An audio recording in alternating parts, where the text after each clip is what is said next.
할렐루야. 여러분 반갑습니다. 여기서 이렇게 뵈니까 굉장히 멀어 보이네요. 자, 오늘 이렇게 말씀을 증거할 수 있도록 인도해 주신 하나님께 고요.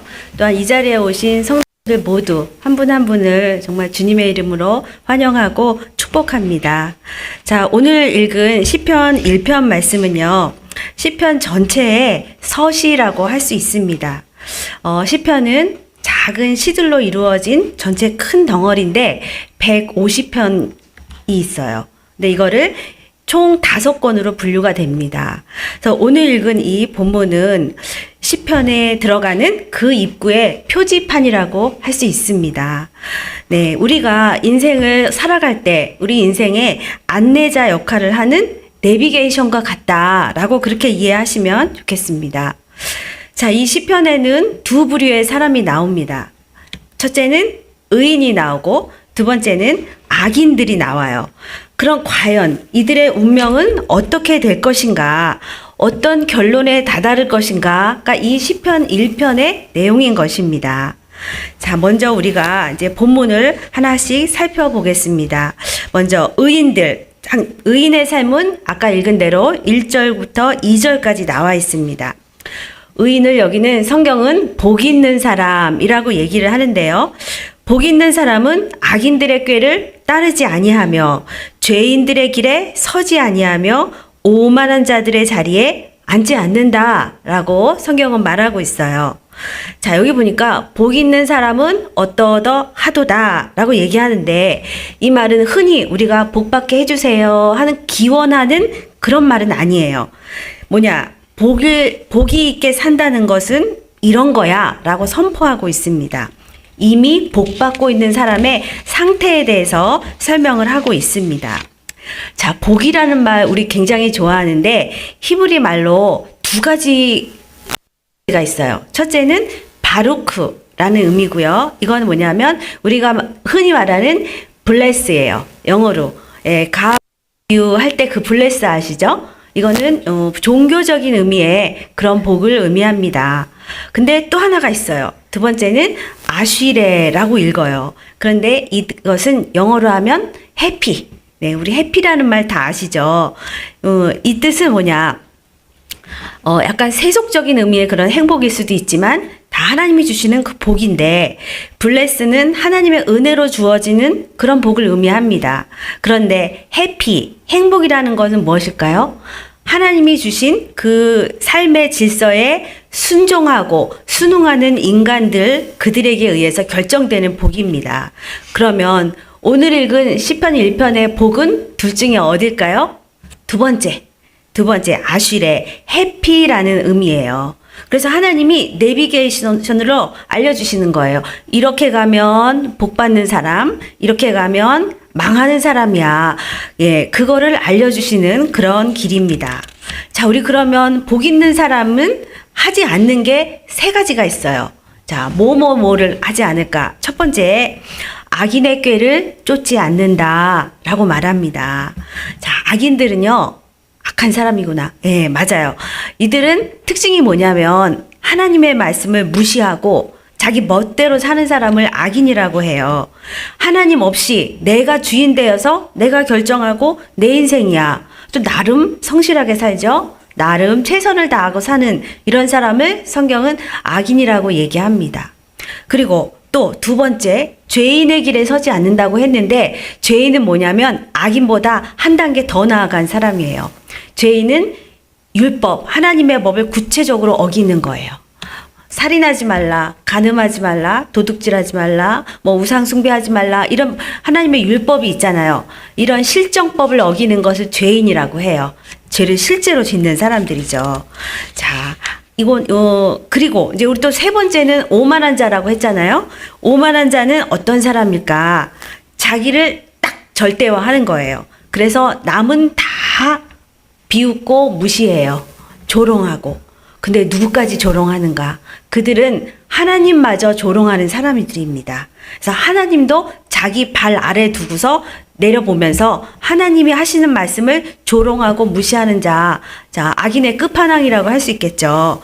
그러면 복 있는 사람은 이 세 사람들을 따라가지 않는 거라고 말하고 있습니다. 자, 악인의 꾀라는 말 아까 성경에 있었는데 꾀는 뭘까요? 권유하는 거예요. 다시 말하면 뭐죠? 편법을 쓰자. 요렇게 하면 잔머리라고 하죠. 이렇게 하면 돈 벌어. 근데 이거는 이제 법에는 어긋나는 거 알지만 그래 하면서 사람들에게 권유하고 이렇게 해보자. 이게 바로 악인들의 머리에서 나오는 그런 꾀라는 것입니다. 자, 그러면 죄인은 어떻게 할까요? 그걸 구체적으로 행동에 옮기는 사람이 죄인입니다. 우리는 이제 죄인은 한술 더 뜨는구나. 오만한 자는 그런 사람들이 모여 있는 거예요. 모여서 자기들이 하는 행동을 아무래도 혼자 하는 것보다 여럿이 하니까 정당하다고 주장하고 하는 거죠. 이걸 또 법으로까지 만들겠다. 이렇게 하는 사람들이 오만하다라고 합니다. 자, 이렇게 죄인들의 무리, 악인들의 무리는 그렇습니다. 단순히 권유를 듣고 귀를 솔깃하는 차원을 지나가서 구체적으로 행동하고 나아가서 악을 도모하는 그 자리에 멤버가 돼서 그 일을 하는 사람들이에요. 하나님을 비웃기까지 하는 그 사람들의 무리를 악인이라고 말합니다. 자, 오만한 자가 어떻게 말하는가? 성경에 보면 말라기 3장 14, 15절에 이렇게 말합니다. 표준 세번역으로 읽어드릴게요. 너희가 말하기를 하나님을 섬기는 것은 헛된 일이다. 그의 명령을 지키고 만군의 주 앞에서 그의 명령을 지키며 죄를 뉘우치고 슬퍼하는 것이 무슨 유익이 있단 말인가? 이제 보니 교만한 자가 오히려 복이 있고 악한 일을 하는 자가 번성하며 하나님을 자가 재앙을 면한다 하는도다. 이게 말라기에 나와 있는 악인들이 이렇게 얘기를 하는 거죠. 오만한 자들이. 자, 우리는 복 있는 사람들은 이 길을 가지 않는다고 말하고 있는데 이 세 가지를 하지 않는 사람입니다. 악인의 꾀에 솔깃하지 않습니다. 또 죄인의 길에 발도 들여놓지 않아요. 그리고 오만한 자들의 모임은 어떤 일이 있어도 가지 않는 사람들을 복 있는 자라고 말합니다. 자, 그러면 이 복 있는 사람은 이렇게 하는데 그들이 그러면 하는 것은 두 가지가 있대요. 아까는 하지 않는 것이 있었죠. 이번에는 그들이 하는 것 두 가지. 첫 번째, 오직 여호와의 율법을 즐거워한대요. 자, 하나님이 하시는 말씀을 기쁨으로 받는 그런 사람들입니다. 하나님의 말씀이 성경 말씀을 통해서 선포되고 또한 설교 시간에 선포될 때 아멘으로 화답하는 것입니다. 아닌데 그렇게 하면 나에게 손해가 될 텐데 이런 생각하지 않고 하나님은 내 인생의 주인이시니 나를 위해 가장 좋은 것을 주실 거야 라고 철석같이 믿어요. 그래서 하나님의 말씀은 입에 달아도 또는 때로는 써도 그것을 기쁨으로 받아들인다고 합니다. 자, 그래서 내 말, 사람들의 말이 중심이 아닌 거예요. 그래서 하나님의 말씀이 그 인생의 중심이 되어서 산다. 그게 복 있는 사람이 율법을 즐거워하는 그런 자세입니다. 그리고 또 한 가지 더 있죠. 율법을 주야로 묵상하는 도다 라고 말합니다. 자, 주야, 늘, 계속 이런 뜻입니다. 그죠? 그런데 주는 낮이잖아요. 화날 때, 밝을 때, 우리 인생에 기쁠 때, 형통할 때, 감사가 넘칠 때, 콧노래가 막 저절로 나오는 때가 있잖아요. 그럴 때도 하나님의 율법을 묵상한대요. 그러나 밤이죠. 인생에 슬픈 날이 오잖아요. 내가 잘못하지 않았어도 여러 이유로 우리는 또 낙심하게 될 때도 있습니다. 또 재앙이 임할 때가 있어요. 몸이 아플 때도 있습니다. 그럴 때도 하나님의 말씀을 묵상하는 거예요. 그러니까 어떤 상황이 와도 기쁠 때나 슬플 때나 환경에 구애받지 않고 변함없이 하나님의 뜻에 나를 쭉 맞추며 가는 사람을 말합니다. 자, 여기에는 지속적인 노력이 필요하겠죠. 여러분, 찬양 중에 이런 찬양이 있습니다. 이와 같은 때에 난 노래하니, 이와 같은 때에 나는 사랑을 노래하네. 이런 찬양 있죠. 자, 저는 생각해 봤어요. 이와 같은 때, 어떤 때일까요? 막 기쁠 때, 아니면 우울할 때, 일이 안 풀려서 낙담하고 실망할 때, 네, 몸이 여기저기 아플 때, 그게 다 이와 같은 때예요. 그래서 우리 성도는 이럴 때 하나님을 노래하리. 네, 이 시편에 복 있는 사람은 그렇게 한다는 것입니다.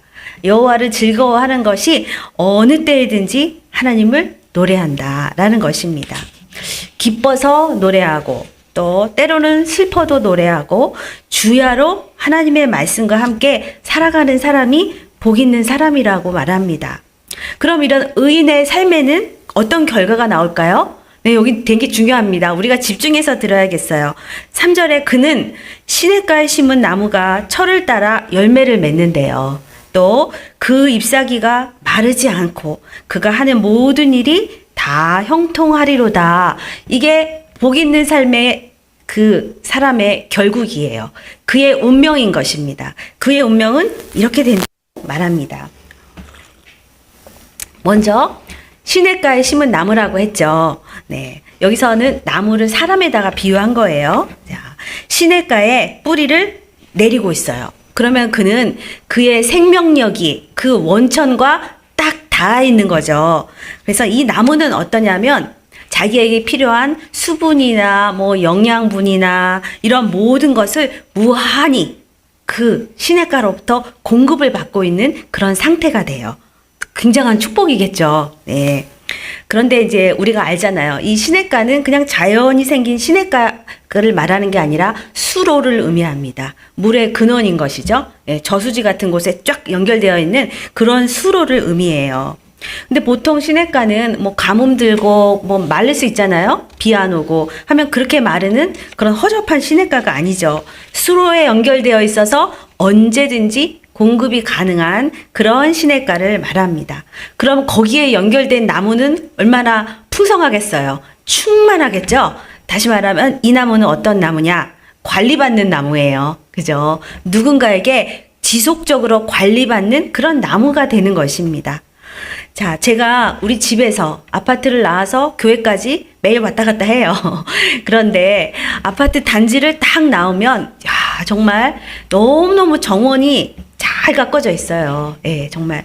그래서 너무너무 그 나무 하나하나 보면 그냥 뭐 산에서 대충 자라는 그런 나무가 아니더라고요. 무슨 소나무, 미류나무, 단풍나무 종류도 굉장히 다양하게 그야말로 그냥 비싼 나무들인 거죠. 하나에 막 몇십만 원, 막 몇백만 원씩 하는 그런 나무를 관리인이 쫙 갖다가 조성해 놨어요. 얼마나 저도 그냥 감탄이 절로 나옵니다. 예. 그 단지 안에 들어가면, 야, 여기 정원 정말 잘 꾸며놨다.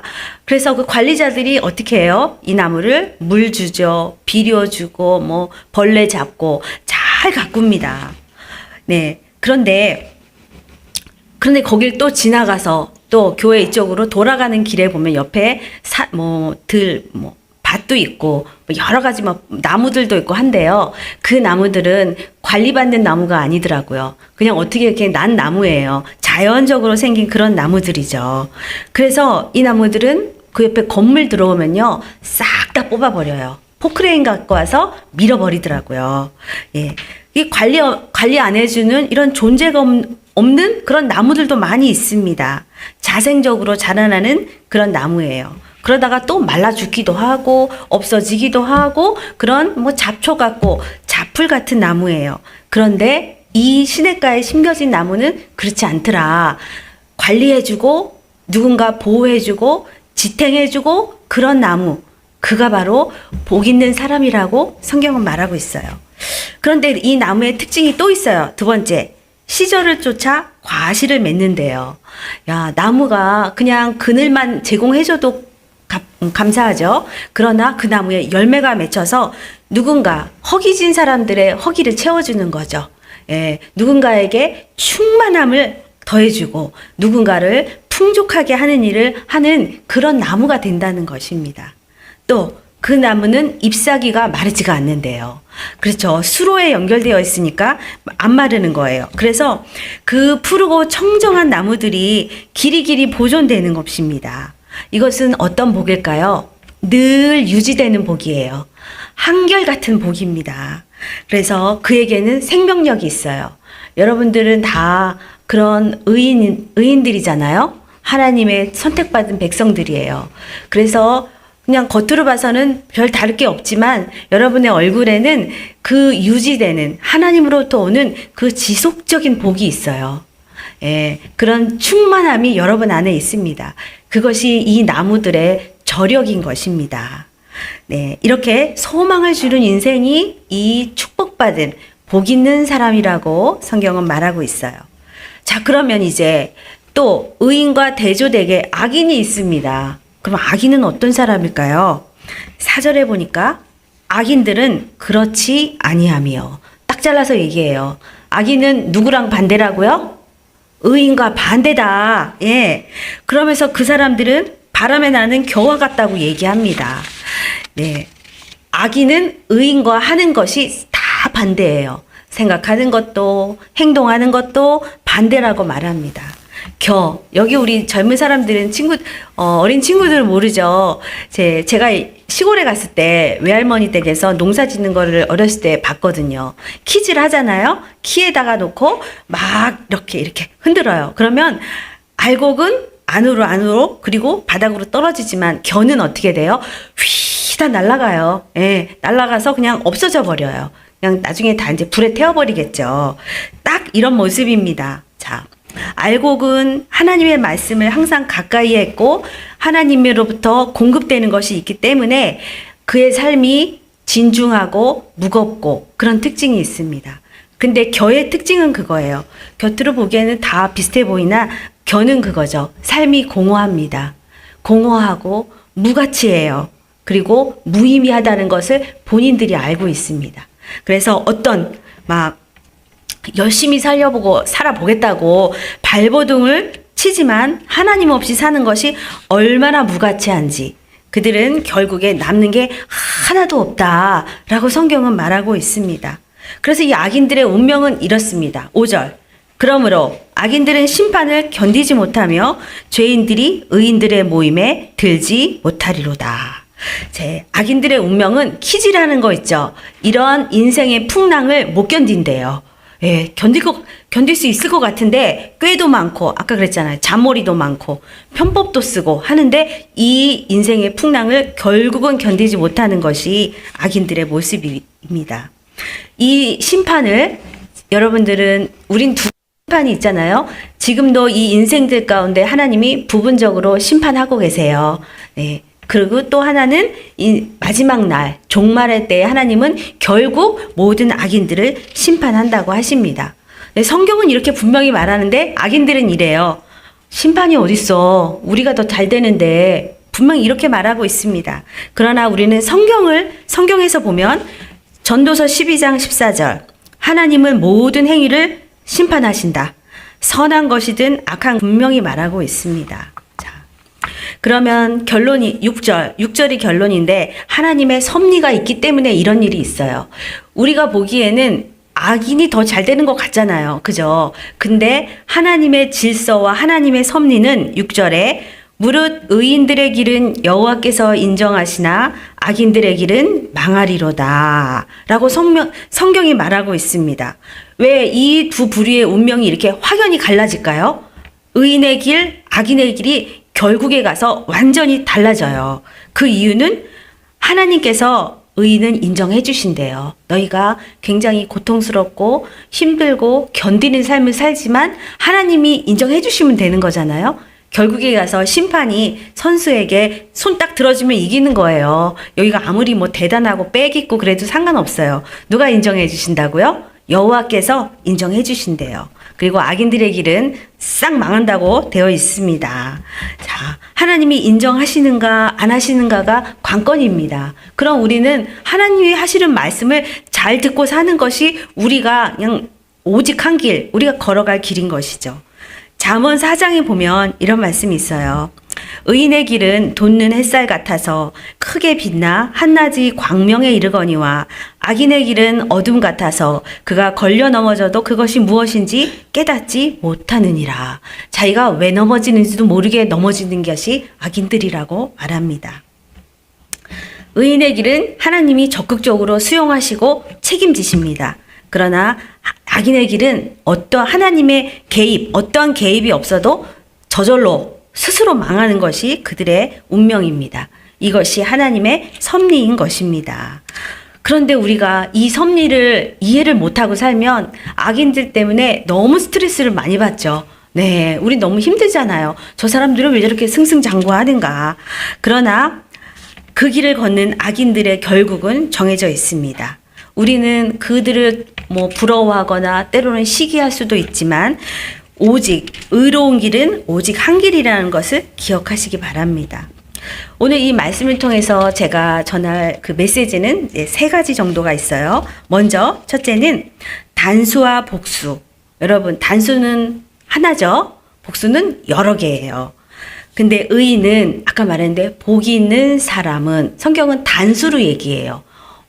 그런데 악인은 많죠. 악인들은 죄인도 있고 악인도 있고 오만한 자도 있고 복수 여러 사람인 거예요. 그럼 일단은 이 쪽수에서 밀려요. 우리는 단수인데 의인의 삶은 단수인데 여기는 사람이 많은 거예요. 그래서 이 의인의 길을 걸어가는 사람은 항상 소수라는 겁니다.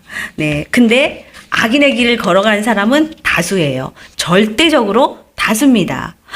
우리 하나님의 말씀대로 살려고 발버둥 치고 애쓰고 노력하는 사람들 소수겠죠? 예. 그러나 자기 좋을 대로 사는 사람들은 항상 다수라는 겁니다. 소수 의인데 다수 악인의 삶을 오늘 이 본문에서 대조하고 있습니다. 근데 지금 당장은 다수가 가는 길로 가면 굉장히 안전해 보이고 옳아 보이고 성공할 것 같습니다. 그러나 이렇게 대중심리에 휩싸여서 다수가 걷는 길을 쫓다 보면 마치 바람에 나는 겨처럼 마지막은 날아간다. 이게 하나님의 말씀입니다. 자, 반면에 하나님께서 인정하시는 길, 여호와께서 인정하시는 길은 대중과 동떨어져 있어요. 그래서 우리가 외로운 겁니다. 때로는 우리가 너무 뒤처진 거 아닐까? 그런 생각도 들죠. 하지만 그 길은 그 수분을 항상 공급받는 그런 길이기 때문에 풍성한 결실을 하나님은 약속하고 있습니다. 하나님은 우리에게 오늘도 선택의 자유를 주셨어요. 네, 어느 편에 설 것인가? 세상 사람들이 다 가는 대로 갈 것이냐? 이렇게 물으시죠. 네, 우리 교회 다니는 사람들, 그리스도인들은 술, 담배를 하지 않잖아요. 근데 어떤 사람은 술 먹고 담배 피우고 그러면 지옥 가나요? 아니에요. 그거랑 상관은 없습니다. 네. 술, 담배가 천국, 지옥을 가르지는 않아요. 그러나 왜 술, 담배를 하지 않을까요? 네. 우리의 삶을 단정히 하기 위함이죠. 그리고 또 우리가 잘못해서 실수해서 죄 짓지 않으려고 하는 겁니다. 여러분, 술 먹고 실수하는 얘기 TV에 매일 나오잖아요. 그죠? 이러지 않으려고. 우리가 또 전도하고 선한 일을 하는데 막 술 먹고 어디 가서 이렇게 막 널브러져 있고 하면은 굉장히 좋지 않잖아요. 덕이 안 되니까 술, 담배를 하지 않는 것입니다. 그런데 이런 교인들 중에 이런 사람이 있어요. 술 먹으면서, 술을 권하면서, 아니, 요즘 교회 다니는 사람 술 다 먹어요. 꼭 이 말을 하더라고요. 그래서 이 얘기 참 많이 들었어요. 남들이 다 하니까 괜찮대요. 자, 이 사람은 기준이 누굴까요? 하나님이 기준이 아니에요. 신앙이 기준이 아니라 다수의 사람들이 기준인 것입니다. 그래서 남들이 하니까 괜찮다고 항상 이렇게 얘기해요. 누가 기준? 다수가 기준인 것입니다. 자, 그러나 성경은 분명히 얘기합니다. 하나님이 축복하시는 길은 오직 한 길, only one way라고 말합니다. 자, 우리는 복 있는 사람으로 살려면 외로운 길을 걸을 때가 있어요. 네, 많은 사람들한테 박수받지 못하고 또 그런 일과는 거리가 먼 삶을 살 수도 있습니다. 그러나 우리는 우리를 지지하는 예수 그리스도의 말씀이 있어요. 마태복음 7장에 좁은 문으로 들어가라. 멸망으로 인도하는 문은 크고 그 길이 넓어서 그리로 들어가는 자가 많고 생명으로 인도하는 문은 좁고 길이 협착하여 찾는 자가 적음이라. 예수님은 미리 알고 이런 말씀을 하셨네요. 너희 생명으로 가는 길 가고 싶지, 의로운 길 가고 싶지, 복 있는 사람으로 살고 싶지. 근데 참 미안하게도 이 길은 참 좁더구나. 좁은 뿐만 아니라 아주 불편하고 걸어가기가 아주 힘들어. 그리고 또 뭐 친구도 없고 칭찬해주는 사람도 없을 수도 있어. 그러나 이거는 생명이야. 자, 우리는 생명을 선택한 사람들이죠. 그래서 우리는 이 좁은 길로 가고 있다라고 말합니다.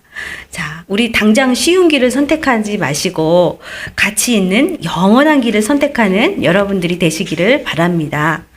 자, 우리 두 번째는 또 이거 있어요. 심겨진 나무라고. 아까 시냇가에 심은 나무라는 말이 나와요. 근데 오늘 우리가 읽은 개역 개정 성경에는 심은 나무라고 나와 있는데 그 히브리어 성경에는 이게 수동태로 나와 있어요. 심긴 나무, 심겨진 나무라고 되어 있습니다. 왜 심겨진이라고 했을까요?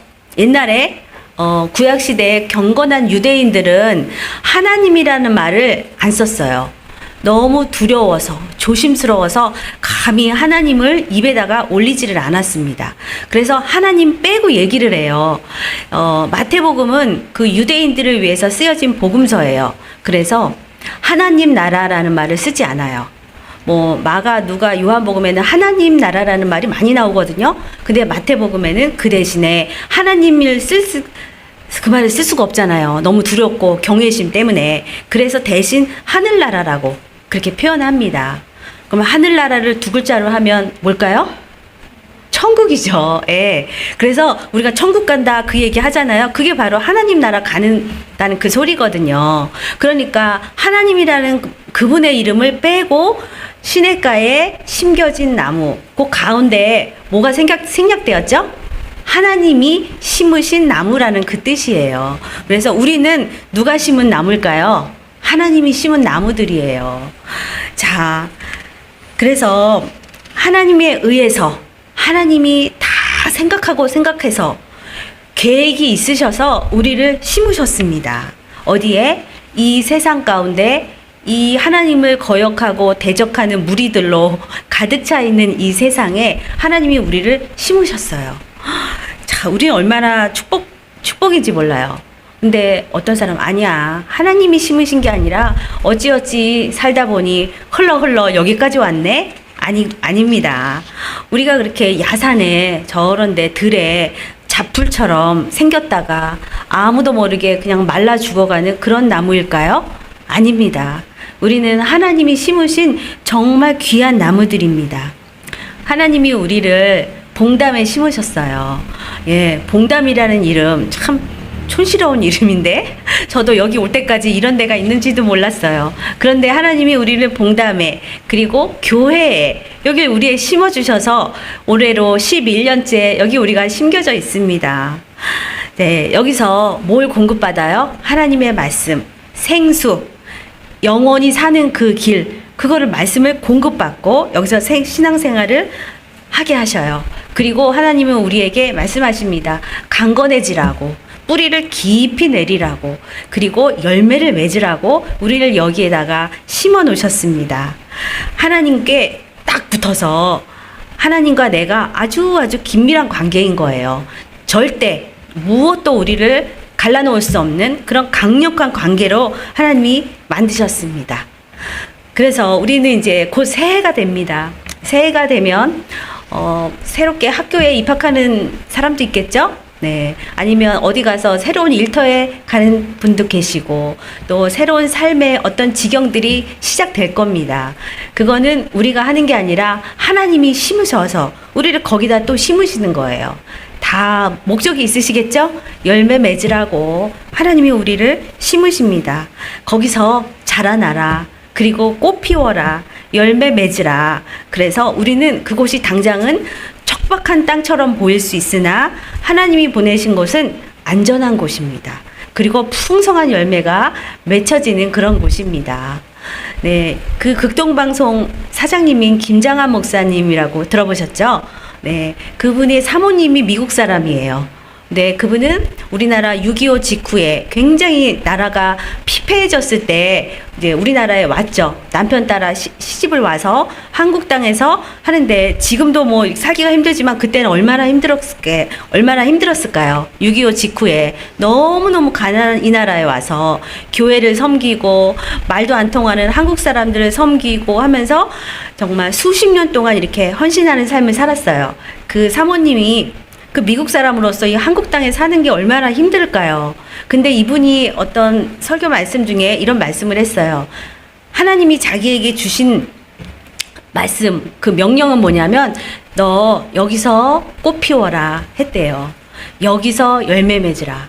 예, 보통 우리는 어느 자리가 힘들면 항상 도망갈 생각을 하잖아요. 예, 어디 딴 데 더 좋은 데 없나? 여기 땅이 안 좋아. 더 좋은 땅 없을까? 이런 생각을 하는데 그분에게는 너 여기서 꽃 피우라. 그렇게 말씀하신 거예요. 그래서 얼마나 힘들어요. 이 한국 땅에서. 그때는 우리나라 굉장히 못 살았는데. 그래서 결국은 하나님의 일을 감당하죠. 그래서 아들 셋이 다 목사님이 되고 또 한국교회에 굉장히 영향력 있는 그런 삶을 사는 그런 분이 되었습니다.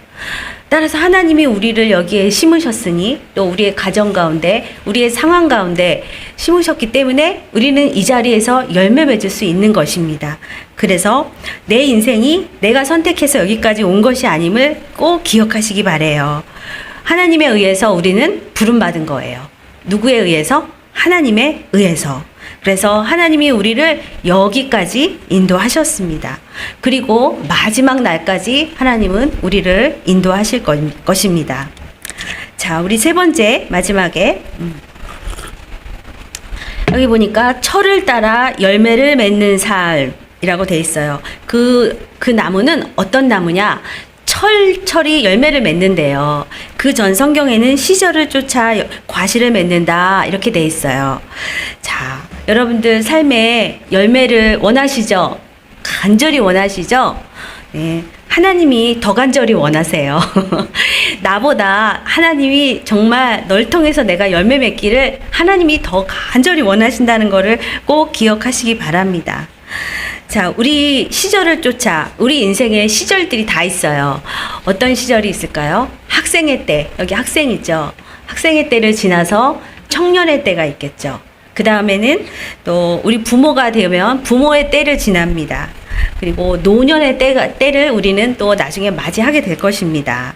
근데 그때마다 열매가 있대요. 네, 그때마다 열매가 있다고 성경은 말하고 있습니다.